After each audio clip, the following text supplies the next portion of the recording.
Most people don't know this, but I've actually done 3 forms of art professionally in my life. 1 is martial arts, 2 is YouTube, and the 3rd is music. True story, I was at one point a pretty dope rapper. I did rock music too, as well as a couple other things, but when I found out that Jake Paul released a diss track on Dana White, I thought, I don't love doing reaction videos, but I feel uniquely qualified to talk about this one. You see, I know good martial arts when I see it. I know good YouTube when I see it. But I also know good rap when I see it. So I want to find out, is this thing any good? Now, I can already see that reactions have already been done by some cool people. Wade Concept, Fight Bible. I've not watched this yet. I was waiting till I could get to my computer and do this. Are we getting straight into it? Oh no, that's just a teaser. That's smart YouTube stuff. Establishing shot, UFC headquarters. It's crazy they got Cyborg to do this. We've already got references, surprise motherfucker, and this is the 8 Mile. It's like an old school call and repeat sort of thing. Simple, but effective. First of all, Masvidal, you ain't rich. 50 fights for 5 mil, that ain't shit. It started strong.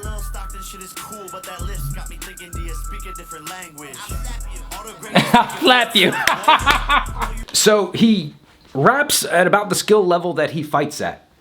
It's better than all the people who would criticize and be like, oh, he shouldn't be rapping us, oh, he shouldn't be fighting. He's doing better than you could do, but not as well as a person who does that full time as a discipline. I don't know whether he wrote it all by himself or not, but it's not terrible. But I'm gonna go back through and we'll do like kind of a line by line breakdown, and I'll tell you like what I think about each thing that he's doing or saying. I think it's smart to start it with like the most high production value shot and a cool line. It lets you know you're about to watch a real rap video. Now, starting with a skit. I hate music videos that start with a skit. Generally, the artist thinks that this is cooler and more important than it really is. Don't worry about that right now. It's like watching a little... I mean, you can only watch it so many times, and it always goes longer than it needs to, and it's never that great. This isn't that lame. It serves the story. The UFC's not paying fighters enough. But like all skits that go before music videos, they run it a little too long, and it's not that important. This thing could have been 7 seconds long, and then they could have dropped this classic from the days of Vine. I love that. This is not the greatest acting, but these are not actors.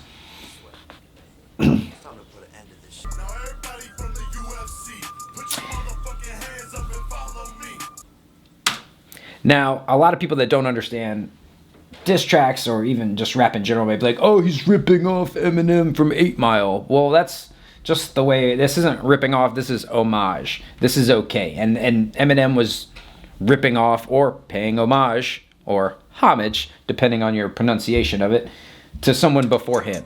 Like, no one owns this rhythm, but this is cool. Because he can get people chanting that. It's so simple. Even the least rhythmic people can follow along with that. This is cool. First of all, Masvidal, you ain't rich. 50 fights for 5 mil, that ain't shit. Underpaid fights, where the hell right? He was good up until this line.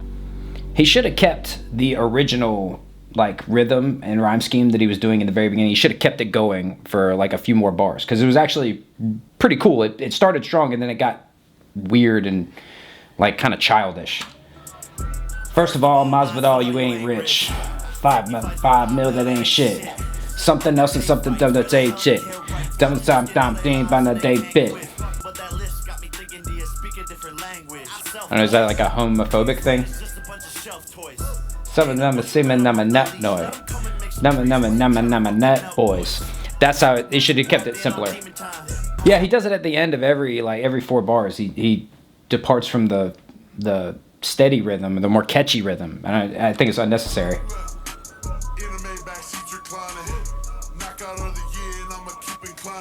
Keep inclining.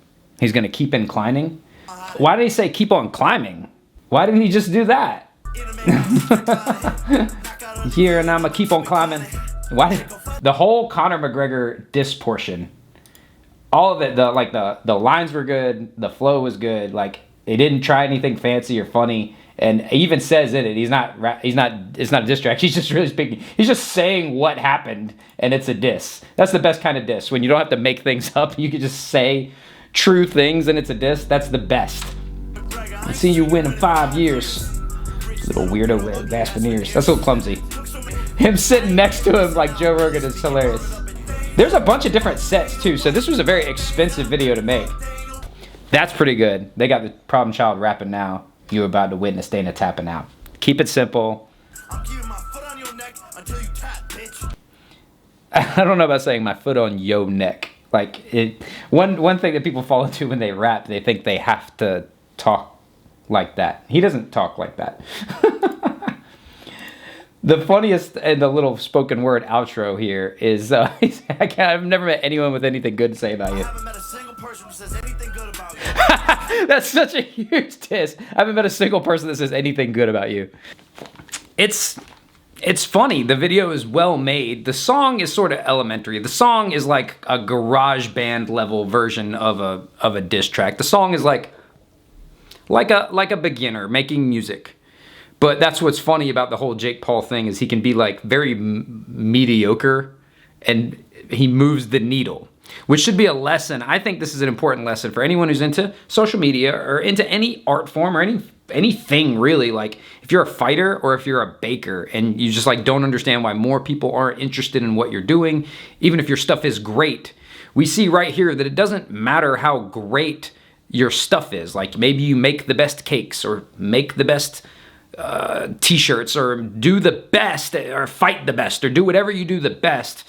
But if you're not moving the needle or generating the attention or the clout, like, just nobody cares.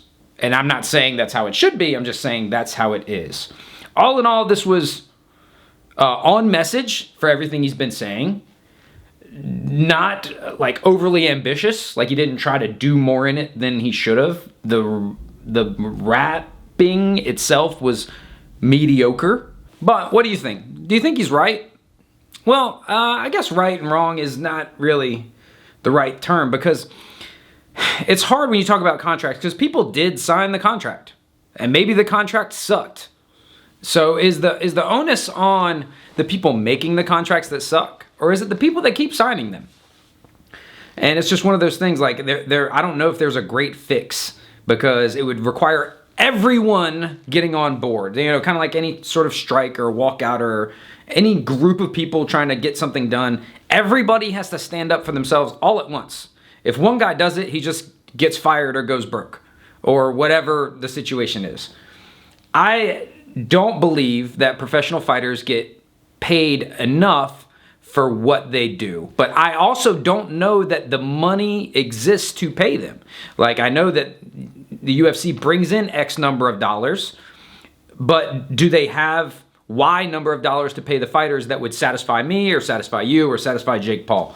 I don't know, because I don't know the books and I don't know the business. Maybe they are taking advantage, and some people would say that that's all business is everyone taking advantage, and no one would ever willingly decide, hey, I just want to make less money. But if you've ever been in small business, particularly if you've ever done any sort of art form as business, I can attest, I very often, in running my school or running the channel or doing anything, I very often decide to do things that in the short term make less money, but I think in the long term are more healthy for either my relationships with brands or relationship with the viewers or whatnot. So I don't know what the right answer is when it's that big. But don't worry, this is not going to become a regular thing. I'm not going to be doing this all the time. This is not going to be a regular feature on the channel. I only talk about UFC, Jake Paul, internet, YouTube drama when I think it's fun or interesting, which is not very often.